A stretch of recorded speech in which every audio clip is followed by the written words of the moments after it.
নমস্কাৰ আপোনালোক সকলকে মোৰ ইউটিউব চেনেল আসাম এক্সাম কৰ্ণাৰলৈ স্বাগতম জনাইছোঁ। Guwahati university PG entrance examination 2025 বৰ্ষৰ যি নটিফিকেশ্যন আছে নটিফিকেশ্যন ইতিমধ্যে আউট হৈছে। আপোনালোকৰ যে এক্সাম আছে সেই এক্সাম জুলাই মাহত অনুষ্ঠিত হ'ব। জুলাই 10, 11, 12 3 দিন পৰীক্ষাটো অনুষ্ঠিত হ'ব বুলি উল্লেখ কৰিছে। অৰ্থাৎ শিফ্ট ৱাইজ আপোনালোকৰ এক্সামবোৰ অনুষ্ঠিত হ'ব।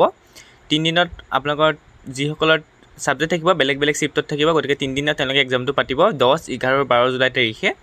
গতিকে আপোনালোকৰ অনলাইন আবেদন এতিয়া আৰম্ভ হোৱা নাই। অনলাইন আবেদন আৰম্ভ হ'ব বুলি কৈছে, অতি শীঘ্ৰে আৰম্ভ হ'ব বুলি কৈছে।